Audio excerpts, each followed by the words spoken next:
New York City has gun laws so confusing that even New Yorkers get them wrong. If you carry, travel with a gun, or even think your out-of-state permit means something here, this video is definitely for you.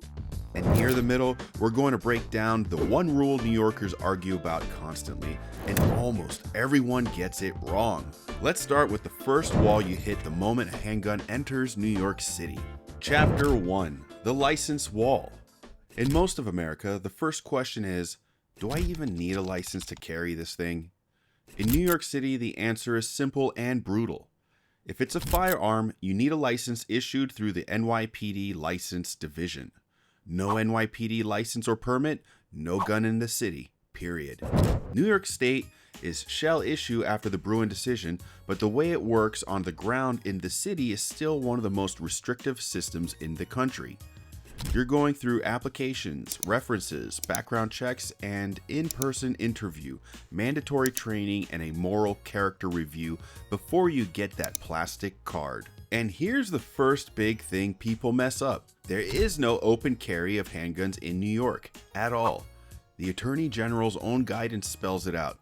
New York does not allow handguns to be carried openly. If you're licensed and you're carrying in New York City, you're carrying concealed inside the rules of New York State Concealed Carry License plus the extra New York City conditions. So if you walk in Manhattan with a gun on your hip exposed like you're in Arizona, you're not exercising your rights, you're walking into a felony.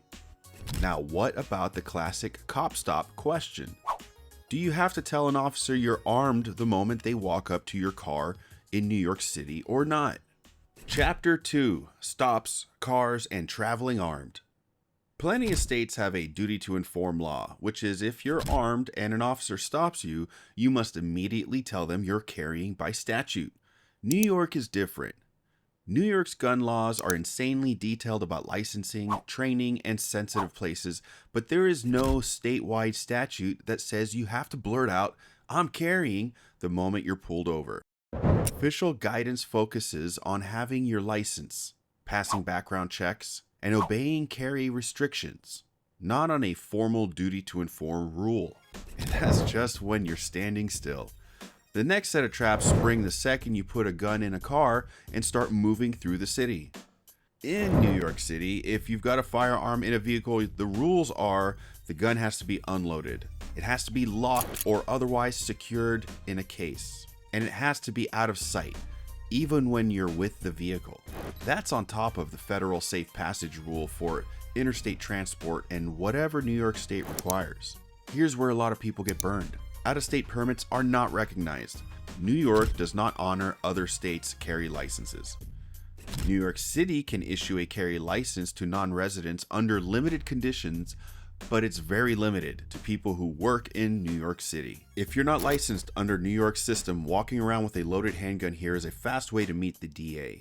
Even upstate New Yorkers with a valid state pistol license can run into trouble if they assume it automatically gives them the same privileges inside the city. New York City treats possession and carry permissions through the NYPD License Division. And that's its own beast. And yes, technically there's a federal protection for transporting unloaded, locked guns through states.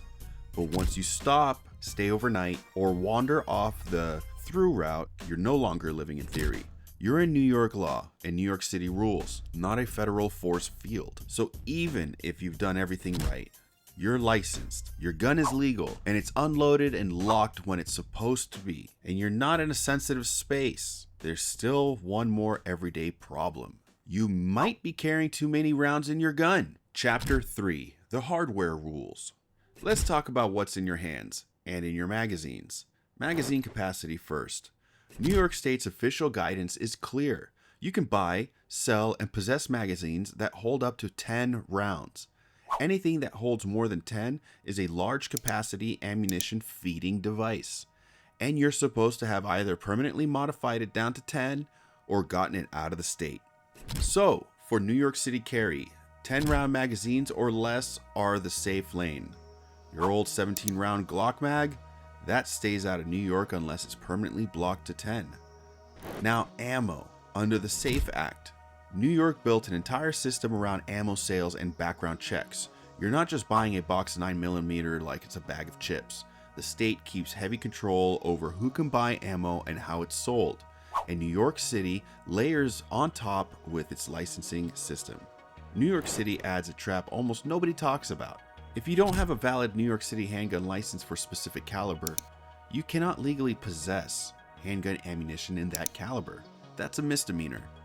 So if you're unlicensed and you've got loose bullets in your car or backpack, that alone can get you charged, even if you don't have the gun with you. If you are licensed, you can possess ammo for the handgun or guns listed on your permit, but New York City still requires the ammunition to be stored, secured, and locked. Rifle and shotgun ammo is regulated at the point of sale under the SAFE Act, but the city's criminal possession rule specifically targets handgun ammo connected to a firearm you're not licensed for. The big takeaway for city carriers: expect paperwork and checks for ammunition. Don't expect a weird hollow point ban like New Jersey. The focus here is on who buys it and magazine capacity, not on micromanaging every bullet design. Then we hit the assault weapon question. The New York State defines assault weapons by features, and New York City adds its own extra definition in the administrative code. Long guns with certain combinations of military-style features can be banned or require registration, and New York City's code has its own section on assault weapons and ammunition feeding devices.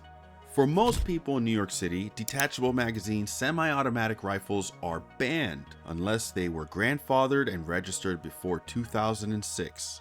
In practice, the average New York City resident cannot legally own an AR-15 of any configuration. But even if your hardware is legal, where you're standing with it can make you a criminal. So what places inside New York City are legally treated like gun-free landmines? Chapter 4: New York City's Gonna Getcha.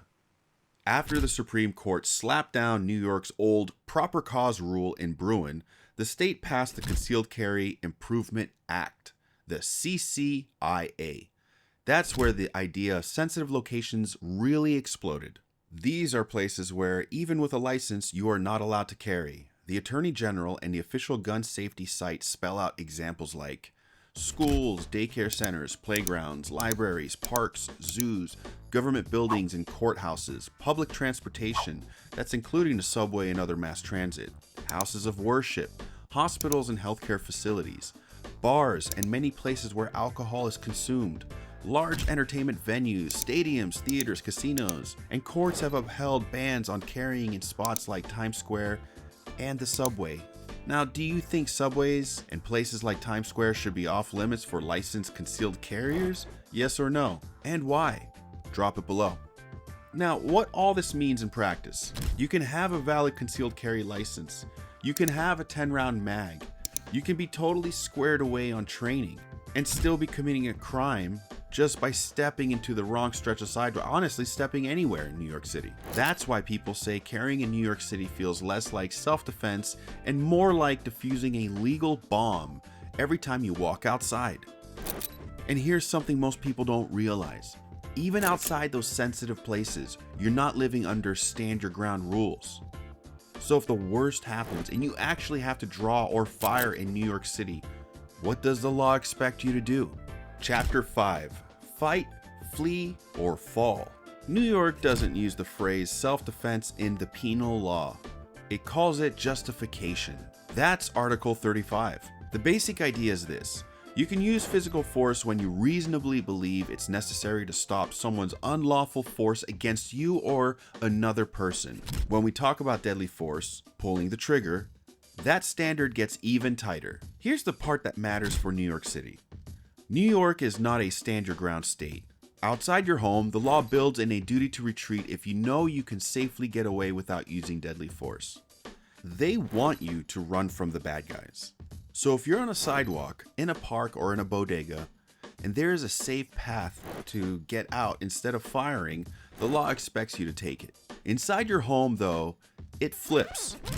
New York follows a limited castle doctrine. In your dwelling, you generally don't have a duty to retreat before using deadly force, as long as you're not the initial aggressor and you reasonably believe you're facing deadly force.